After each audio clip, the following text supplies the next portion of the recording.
क्यों राजा जनक को 12 वर्ष के बालक को मानना पड़ा अपना गुरु?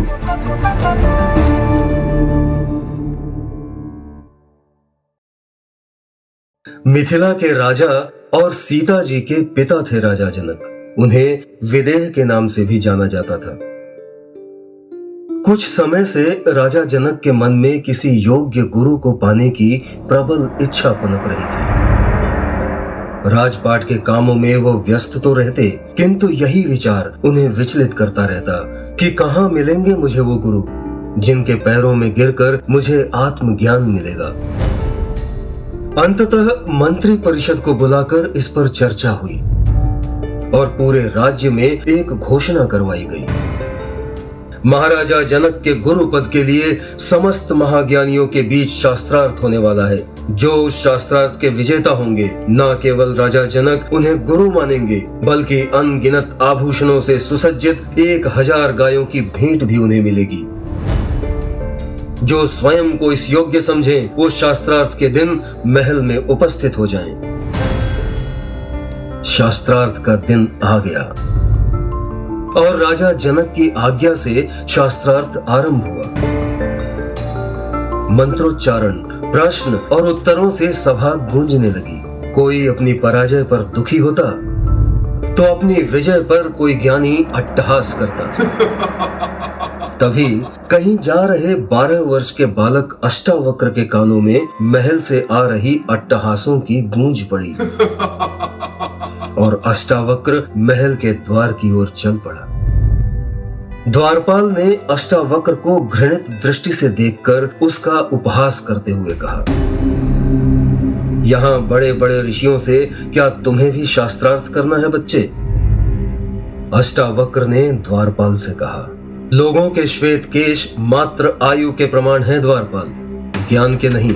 गुण और ज्ञान आयु से नहीं, अनुभव से प्राप्त होते हैं। आयु और ज्ञान का कोई लेना देना नहीं होता। अष्टावक्र की वाणी में ऐसा प्रभाव था कि द्वारपाल ने निरुत्तर होकर द्वार खोल दिया।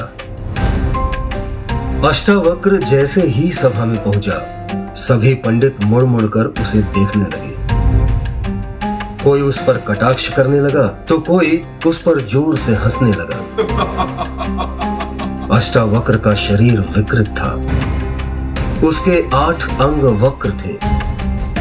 उसकी आकृति किसी भी कोण से सामान्य मनुष्य जैसी नहीं थी। सभा के मध्य में खड़ा बालक अष्टावक्र पहले तो सभी को शून्य भाव से देखता रहा और फिर राजा जनक की ओर देखकर स्वयं भी जोर से हंसने लगा। अष्टावक्र को इस तरह हंसता देख लोगों की हंसी रुकने लगी और अब मात्र अष्टावक्र की हंसी उस सभा में गूंज रही थी। राजा जनक भी अचंभित थे। उन्होंने अष्टावक्र से पूछा, इनकी हंसी का कारण मैं समझता हूँ बालक, किंतु तुम्हारी हंसी का कारण क्या है? अष्टावक्र ने राजा जनक की आंखों में देखकर कहा, राजन, ये मेरी देह पर हंस रहे हैं और मैं इनकी बुद्धि पर हंस रहा हूं। जिनका चित्त अभी शरीर पर ही अटका हुआ है, वो भला कैसे सत्य का शास्त्रार्थ करेंगे? जिनकी आंख अभी तक देह की विवशता पर अटकी हुई है, उनकी अंतर्दृष्टि उस परम ब्रह्म का उत्सव कैसे मनाएगी? मैं सत्य के इस अन्वेषण में आभूषण के लालच की मिलावट को देखकर हंस रहा हूं राजन। अष्टावक्र ने कटु सत्य कह दिया था, किंतु राजा जनक ने उन्हें टोका, बालक, इनसे क्षमा मांगो, ये सभी ज्ञानी हैं। ये ज्ञानी कैसे हो सकते हैं राजन? अष्टावक्र ने राजा जनक की बात को काट कर कहा, यदि ये ज्ञानी होते तो मेरी अपंगता नहीं, मेरी सरलता और सहजता देखते। मेरी देह नहीं, आत्मा देखते।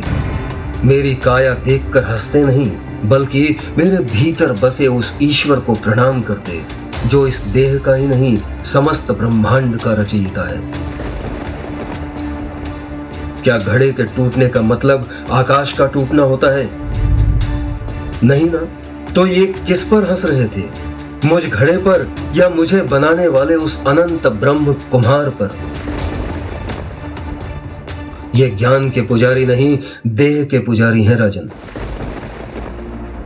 राजा जनक के सामने 12 वर्ष का एक बालक नहीं, साक्षात आत्मज्ञान का सत्य खड़ा था।